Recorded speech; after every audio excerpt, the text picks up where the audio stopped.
I first met Nathan at a wedding his cousin S, not mine. I was the maid of honor, and he was the best man. And yes, it was just as cliché as it sounds, but in the best possible way. He made me laugh during the ceremony, whispered jokes during photos, and danced with me all night like we were the only two people in the world. He was charming, a little cocky, but in a way that felt earned. When he asked for my number, I didn't hesitate. 6 months later, we were engaged. By the following fall, I was officially part of the Whitmore family. At least, on paper. They were perfect. Nathan's parents, Stephen and Miranda, lived in a massive colonial house just outside Charleston, complete with a white picket fence, a manicured lawn, and monogrammed everything. His sister Charlotte was a pediatric surgeon. His brother Elijah ran a tech startup that had just made a Forbes list. Every holiday looked like something out of a Martha Stewart catalog. It was intimidating. But Nathan made me feel like I belonged. He told me they loved me. He said I brought something real into their world. I wanted to believe him.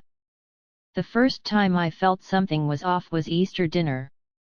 Charlotte made a comment, "Nathan's lucky to have found someone like you, considering everything that happened." I asked what she meant, and she just smiled. "Oh, you know, the past is the past." Nathan went pale. The whole table got quiet. Later, I asked him about it. He brushed it off. "Charlotte likes to stir the pot," he said. "Don't let her get in your head." So I didn't. At least, not then. But things kept piling up. No one ever talked about their childhood. Nathan got tense anytime I asked about old photos.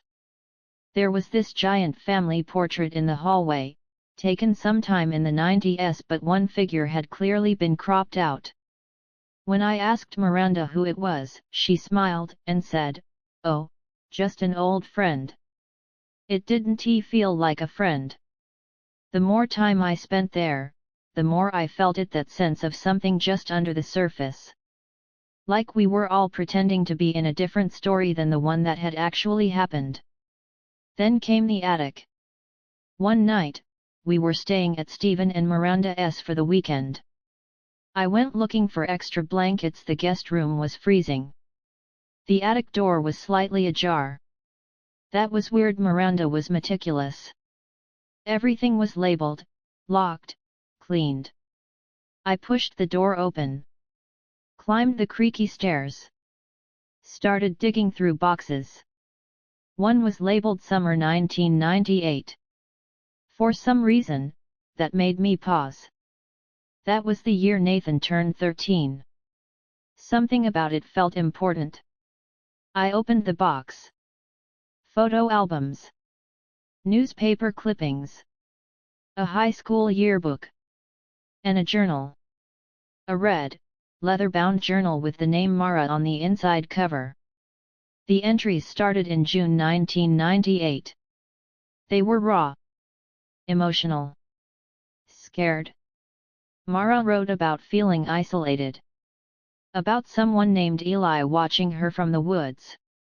She said the Whitmores smiled too much, like they were hiding their teeth. She wrote about a girl named Nora, someone who disappeared from their church group, and how no one ever talked about her again. Then came August. "If something happens to me," Mara wrote, "check the creek behind the barn. They LOL say it was an accident. But it's not." I felt ice crawl up my spine. I stuffed the journal into my sweater and left the attic. My hands were shaking. The next morning, I confronted Nathan. I expected confusion. Maybe denial. What I didn't expect was fear. Real fear. He told me Mara was his cousin. That she'd come to live with them for a summer after her parents died. She ran away in August. Right before school started. No one looked that hard, he admitted. We all just assumed, she couldn't handle it. I asked if they called the cops. He hesitated. I need to talk to my mom, he said. I need to think. But he didn't. He buried himself in work. Stopped going to Sunday dinners. Avoided phone calls. That's when Miranda called. She asked me to come over. Said she wanted to explain everything. I brought the journal. Hoping for answers.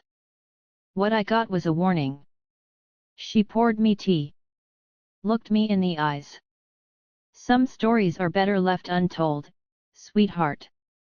I asked who Mara really was. Why the journal was hidden. Miranda smiled. That tight-lipped smile I'd grown to fear. She was troubled, she said. Saw things. Said things that weren't true. She was sick. I asked if they ever found her. Her clothes washed up, she said. But not her body. So we moved on. For our own good. I left that house with a weight in my chest. Every instinct told me they were lying.